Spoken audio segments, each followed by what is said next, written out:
You're listening to Means of Grace, a podcast produced by the Western North Carolina Conference of the United Methodist Church. This is Melissa McGill, the Director of Communications for the Western North Carolina Conference. Thanks for tuning in to our first episode of the Means of Grace podcast. In this episode, we join a team from Myers Park United Methodist in Charlotte on a border pilgrimage to McAllen, Texas. The Reverend Nathan Arledge has led more than a dozen trips like this over the past year or so. Nathan and church member Maddie Myers co-lead this particular pilgrimage and will guide us through the experience. Hi, I'm Nathan Arledge. I am the pastor of missions and community engagement at Myers Park United Methodist Church. And on this episode of Means of Grace podcast, we wanted to take you on a trip that we led to Catholic Charities Humanitarian Respite Center in McAllen, Texas, as part of the Myers Park United Methodist Church's pilgrimage to the border that we have been doing for a little over a year now. We find it important for you to go with us on this trip, on this journey of storytelling and meeting people where they are to the border is incredibly important because we recognize that we all belong to one another. I think about Romans 15:7, where it says, "Therefore welcome one another as Christ has welcomed you for the glory of God." And it's our duty to welcome one another well. So our responsibility is those called by God to welcome the stranger, to embrace one another with love, and to see to it that we have a responsibility to take care of each other's humanitarian needs, if nothing else, to make sure people are fed, to be clothed, to have adequate shelter, basically the concept of holistic care. And these border pilgrimages take it to the next level. How is it that we are welcoming the stranger, such as Leviticus 19:33 through 34? When a stranger sojourns with you in your land, you shall not do him harm or her harm. You shall treat the stranger who sojourns with you as the native among you, and you shall love the stranger as yourself, for you were once strangers in the land of Egypt. I am the Lord your God. It's a command, it's a responsibility that we have, and this in this modern time of these strangers, of these asylum seekers pursuing everything legally, we as the church have a responsibility to step up. Thank you guys so much for taking time to listen to this important episode. We invite you to theologically reflect on this and also to consider how it has stirred something in you, and we want to hear from you. So if you have some thoughts that you would like to share with us, please email them to meansofgrace@wnccumc.org. That is meansofgrace@wnccumc.org. I'm Maddie Myers. So I'm a member of Myers Park United Methodist Church. So we're heading over to the Humanitarian Respite Center that is run by Catholic Charities of Rio Grande Valley. And we are going to be meeting folks who are coming into the Respite Center to do all different kinds of things, from making sandwiches for them to take on their journey with them, to playing with kids and interacting with the families, to handing out toiletries and clothes and things that they might be in need of at the moment. The expectation is a little bit of chaos, but in that chaos, the beauty, the rhythms of life for hyper-transient people in their times right now, where they've been moving over and over and over again from their country of origin to different facilities here, and then they're on their way to their sponsorship homes. So we're going to see them move to the bus station. We're going to see them move in and out of the building itself. And so there's going to be a lot of that movement that we'll experience, which I think is very important to understand, and how we move in tandem with them will help us continue to spread the love, and most importantly, receive the love that they have to offer us. One of our team members said it best last night. We believe in humanity, and we believe in loving people, no matter where they come from, no matter what they look like, no matter what their past is. And so these are people in need. They need our love and they need our support, and they just need us to be there for them at this time. After a quick breakfast, the team and I hopped into our rental car and we headed over to Catholic Charities Respite Center. During our 20-minute ride over there, I was able to give a little description of what we were going to see that day. Yeah, so we're now driving to Catholic Charities Respite Center. And what we're about to do is encounter folks who have legally gone through the process to seek asylum. And so that process is very long from them getting to where they are now, from the many hundreds of miles that they've traveled from country of origin. When they get to the United States southern border, they have to go to a legal port of entry. And then when they get to a legal port of entry, they then declare asylum, which is set up by our Homeland Security. There's 5 provisions to declare for asylum. And when they are received into the care of our Border Patrol and Homeland Security, they're detained, processed, biometrics, fingerprints, all of those things. And then they are taken to a detention center. While they're in the detention center, they're supposed to only stay for 72 hours. It is true that sometimes they're there longer than that, but most of the time they're trying to be out within 72 hours, because what the U.S. government wants is to get them to their sponsorship homes to go through the proceedings. So they go through detention center, they go to the federal courthouse, they have their trial. At that trial, they are issued a ICE check-in date when they get to their final destination. The ICE check-in date tells them when they have to go literally sit in front of ICE people, whether that's if they're coming to Charlotte, North Carolina, if they're going all the way up to Richmond, Virginia, or New Jersey, or Massachusetts. They all have ICE check-ins that they have to do. And then once they get through that court proceeding here on the border, they are then taken back to the detention center. They get all their things. Then from the detention center, they're brought by bus from Homeland Security and Border Patrol to the Respite Center.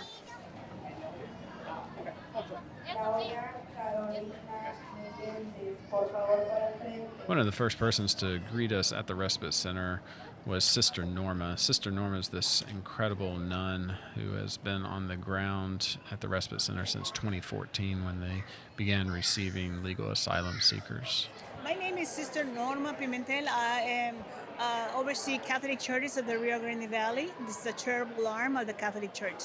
Today, like every day, we receive hundreds of families that are released by Border Patrol and are given permission to continue their immigration proceedings somewhere else in the United States at their final destination. And so we do this every single day. So the room is full of that, and we provide them with the ways of how to get themselves to the next point by contacting their family and helping them move beyond, and in the meantime, providing them with the care they need.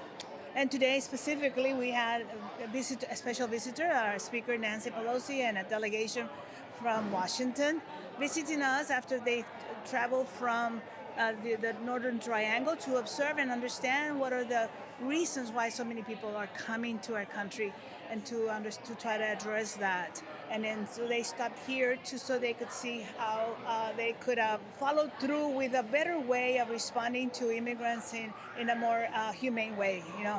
That our policies must address a safer passage for these families.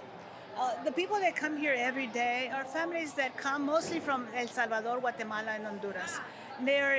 They're here in our country asking for protection, for safety, opportunity to work so that they could be safe and they could take care of their family.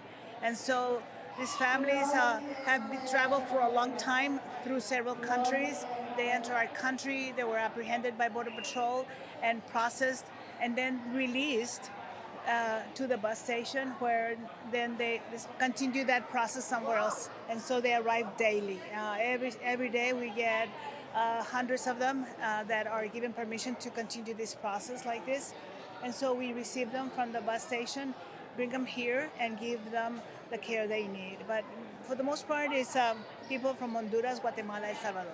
My greatest hope is that they have a fair chance, that they have truly someone that can legally represent them or advise them, so that when they go before an immigration court, they really truly listen to their story, and they're not just shuffled out of this country.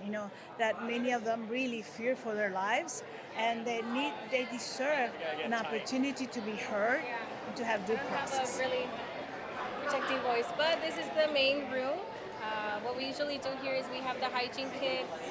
The respite center that we went into on this trip is the fourth respite center that I've actually been in, that the Catholic Charities Respite Center has been invited to use. The first started in the back of Catholic Church in McAllen. The next moved to a storefront, and then the third one was located in a closed down retirement center. And now this one that is up and running in downtown McAllen, Texas, used to be a former club.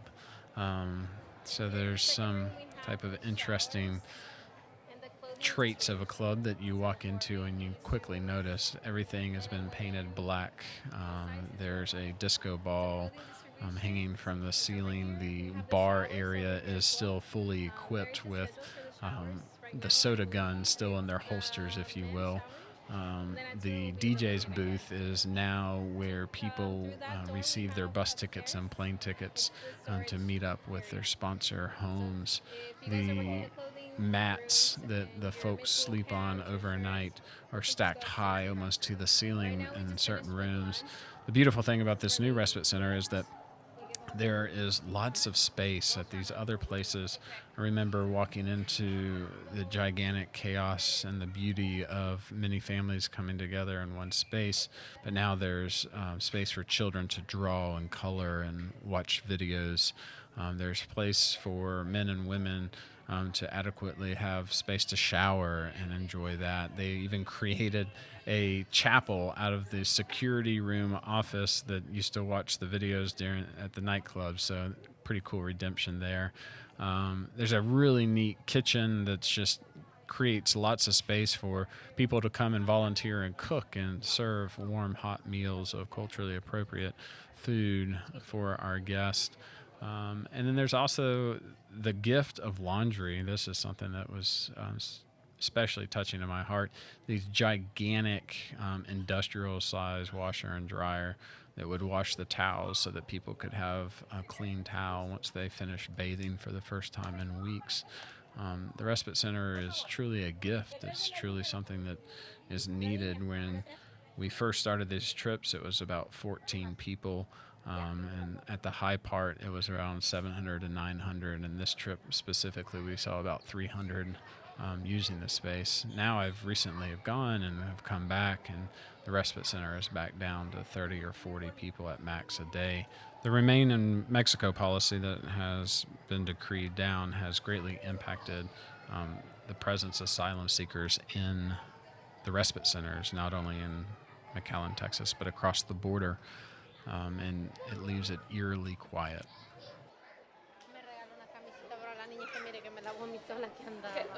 ¿Camiseta? Sí. MS. De 6 a 9 meses. ¿Qué? De 6 and 9 months. Niña. Creo que es de varón, no sé. Here we take a listen to Maddie and James helping the asylum seekers at the supply table getting clothes. One thing that I celebrate with people that travel with me is I don't speak Spanish, but we try not to allow the language barrier to be an obstacle when we meet people where they are and who they are as our sisters and brothers. Allá lo tengo. Necesito, sí. Necesito. Pero ya me dieron esta, ya me la habían dado. So what kind of shoes are you looking for here? I am looking for size 9. And since most of these are donated, they're pretty worn. I'm James McGahey. I'm not with the Methodist Church. I'm friends with Maddie, who's the leader of the program. Just came because I felt a calling to be here. I think there's not enough recognition of humanity going on right now, and I'm trying to do my part.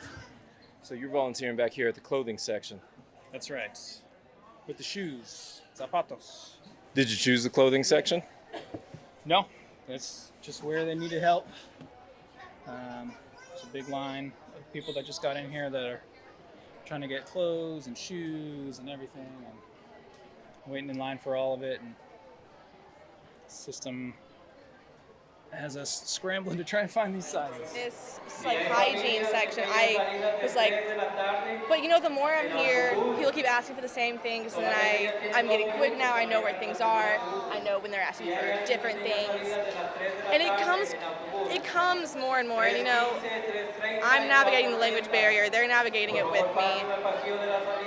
But we're making it work. We're doing a game of charades, and we figure it out by the end. They don't leave before they get what they need. So that's, end of the day, that's all that matters. They get what they need. So I'm Lindsay. I'm just a member, no official role, but excited to be down here with the church doing this. It's really great.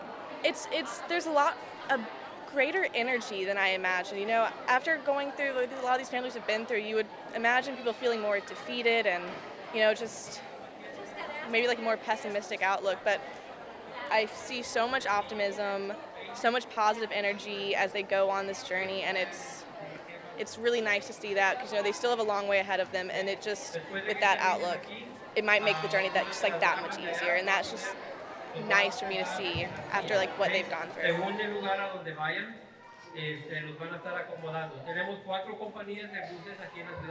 There's a gentleman at the Respite Center. His name is Eli. He and I have become good friends since I started going down there in 2015. And he helps organize teams to come in. He also is just incredible with his time and making sure families get to their bus on time, to the airplane on time. He just tirelessly works there. And what you'll hear him say is how he's welcoming a new group of asylum seekers to the center, and how he does it with such grace and compassion, and just says, hey, we've got a space for you. Well, I don't know. I mean, we grew up in a large family. I come from a family of 15 siblings, and my mom and dad, you know, worked hard to raise us and give us a good life. And, you know, they sacrificed a lot, and so that's what we see some of these families, the parents here, sacrificing for their kids. Well, I was actually working for the government. My job was a term position, and my term was about to end. And my sister is on the advisory board for Catholic Charities, and they were looking for somebody to do maintenance and directing the center. I had applied for Border Patrol to do dispatching for them, and so I was waiting on that as well. But, you know, sister offered me the position once I talked to her, and I told her about Border Patrol, and she said, well, we'll get to that, you know, we'll cross that bridge when we get to it. And so, yeah, eventually I did get called back, and they did offer the job, and I initially told them I would take it, but then after about a month or so, I decided not to. So, what is your greatest hope for the people that come through your center? You know, I'd hope that they would able to win their cases and go on and become productive citizens. You know, I always tell the kids, you guys got to learn English and do well in school. Try to make friends, not only with people of your same ethnicity, but you know, expand your horizons a little bit and you know, get to know others. And that's how they would be able to learn of different cultures and languages. Venían dos camionetas, la agarraron la primera, y en la segunda donde venía. One of the most important things we wanted to do on this trip was to let the migrants tell their stories themselves. Sometimes you hear the phrase a voice for the voiceless, and that's not what we wanted to be about. They have voices, they're strong and they're brave, and we wanted you to hear their stories in their own words. And as you can imagine, the stories that they had to tell were very impactful.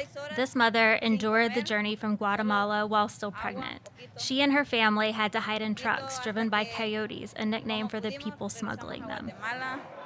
Y luego esperamos en Guate 8 days after I left, they stopped the 2 trucks where the coyote was bringing us to Mexico.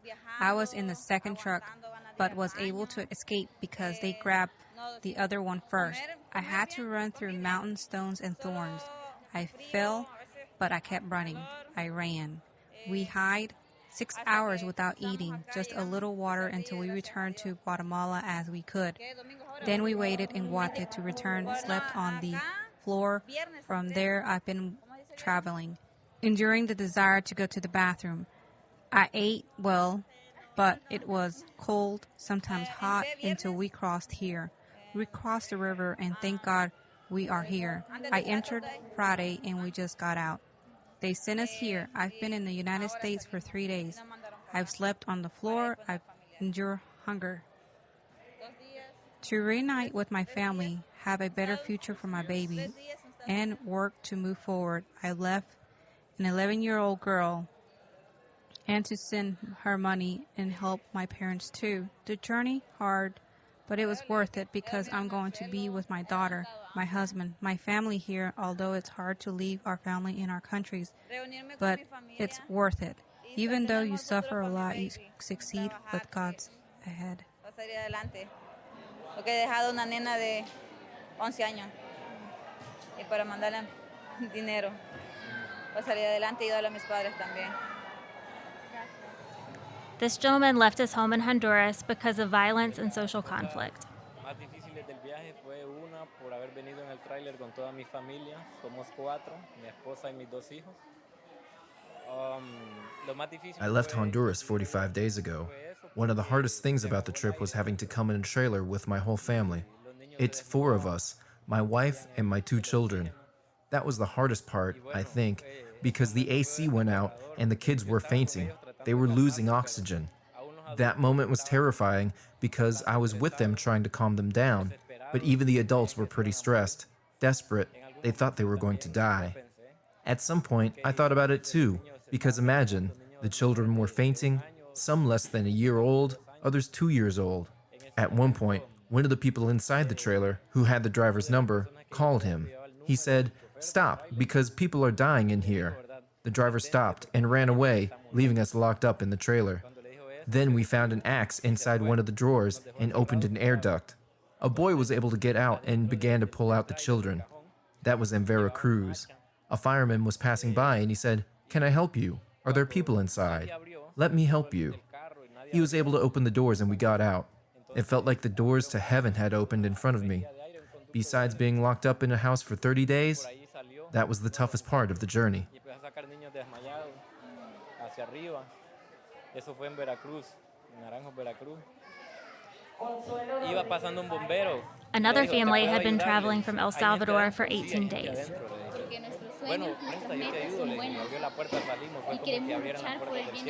Of God, that everything should be in His name, because our dreams, our goals are good, and we want to fight for the sake of our children. We have to. We want to give our children the best that they can be from here. For us to give it to them with sacrifice and honesty, first and foremost. The journey was a little hard because of the distance, but God always put angels in our ways, as He has done to this day. From there, we gave it our all. The girl is 9 and the boy is 7. But it was an experience like I've never had before. The distance, the treatment that many people give you, and the experience that one shares with other people who are cruel. There are life or death situations. En 18 días, ¿verdad? Sí, 18 días desde que salimos del Salvador hasta acá hemos hecho 18 días. Since we left El Salvador and have been gone 18 days, but thank God, as she says, we have found angels in our way that have helped facilitate the journey. We're glad to be here now, thank God, practically achieving our dream that was why we left home, which was to get here to the United States. Although we still need to get to our destination with our family, but thank God we are in here. We're happy. We no longer have the fear that you have when you're on your way here, that you'll get caught, that you'll get sent back, that you're going to get mistreated or locked up. That fear isn't here. We feel free and eager to work and make a living. Porque nos sentimos libres.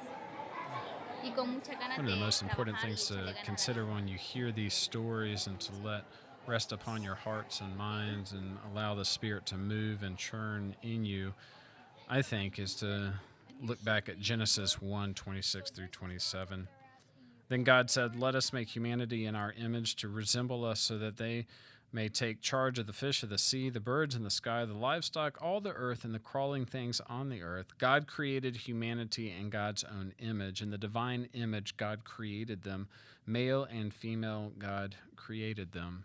Each and every one of us have been created in God's loving, holy, compassionate, merciful, grace-filled image. And when we encounter these folks at the border, these asylum seekers, these journeyers, these sojourners, we encounter the image of God. We don't just see them as a number that's been listed perhaps on media outlets, but we see them for the Juans, the Carlos, the Lupitas, whoever they might be. And we say, you know what? You belong to me and I belong to you. You're my sister. You're my brother. You're my aunt. You're my niece. You're my nephew. You're my grandparent. And as we do that, we truly see humanity grow together. We truly see why this is important work to do. Oftentimes I get asked the question, well, what good is it going to do to go down there? Well, the good is that we can show hope. We can show that, hey, gosh, this is somebody that's going through hardship, that we're going through hardship, struggling. I think there's an element of each and every one of the trip goers that has participated in this pilgrimage with me that has identified some brokenness within their own selves. And how is it that we are met with other folks and we grow together better at a shared humanity and at a shared moral responsibility to one another, that we recognize that our brokenness, my privileged brokenness is no better than the brokenness of these people coming from these war-torn countries and these places of devastation, and they're seeking to do the best for their kids, for their family members, just as you and I would do. It's no different. And so we remember that each and every one of us have been created in God's image. And when we think about being created in God's image, the best way that we can honor that is to see God in our neighbor. After a long and exhausting day at the Respite Center, both Maddie, our team leader, and I reflect on what we had just experienced. Yeah, I think the first day went kind of as expected. I think it's a very overwhelming thing to walk in and see and experience. It's kind of like Nathan said, it's a rush of emotions. It's a roller coaster, emotionally, spiritually, physically. So I think all those things happened. I think a lot of us acknowledged tonight, or at the end of the day, that there is a language barrier, but communication still happens, in the form of eye contact and playing soccer and smiling and hugging. Or laughter. So I think that's kind of what everyone took from it. There were times we were frustrated that we couldn't communicate like we wanted to. We just wanted to help. But at the end of the day, we were still able to communicate through love of each other. Yeah, I love that thought about the communication thing. I was sharing with the group that I got to take two families to the hospital, and they needed to get some care, obviously. And one of the mothers was continuing to try to communicate. And I think about it as myself. I try to communicate. I don't speak Spanish. I have maybe 30 words that I can string together incredibly broken-like. And she was about the same with her English, but it didn't stop her. I think that speaks to the inner person of everybody. Like, we always have that longing to connect with one another when we let our guards down and we're enter into the spaces of vulnerability and willingness to say, you know what, I see something in that other person that I'm drawn to, that I want to know more about. I think I walk away from it. I'm going to bed tonight with joy. I think that's the biggest thing I took away from today.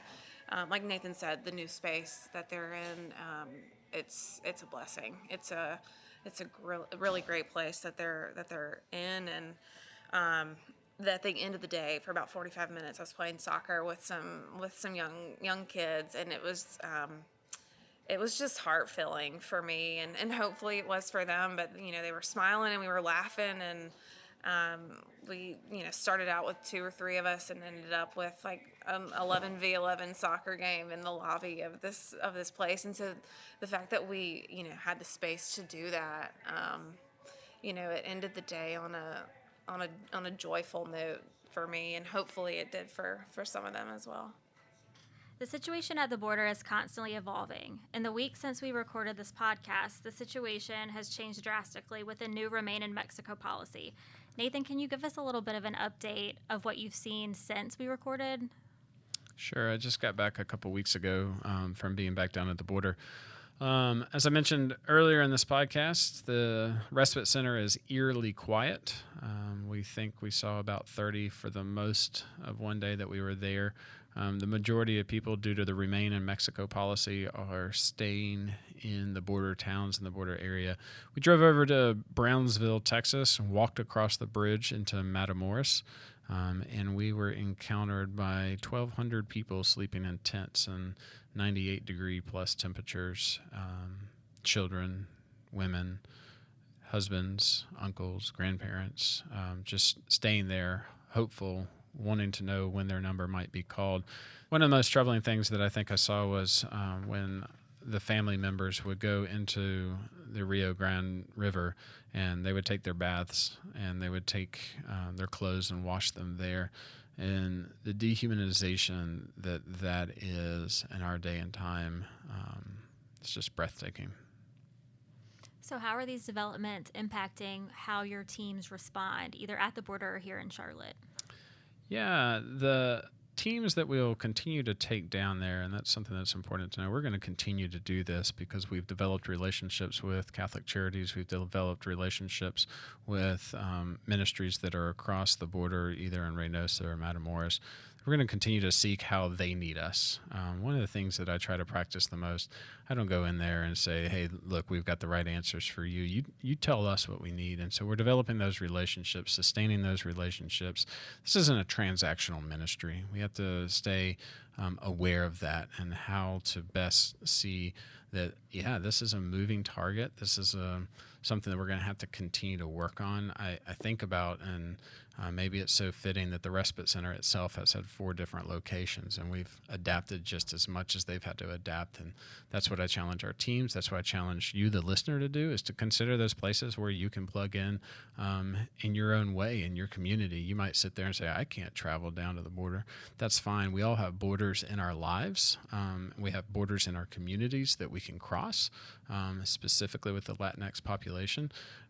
Find places where you can support Latin-owned businesses. Find places where you can really have good conversations and listen to true stories, and listen to places where your hearts can connect and that you're opening the door to new things. Awesome. Thank you so much for letting us accompany you. It was personally impactful for me, and I know the rest of the team as well. So thank you for your work. I appreciate it. And if anybody wants to travel with me, just let me know. Awesome. Sounds good. Thank you.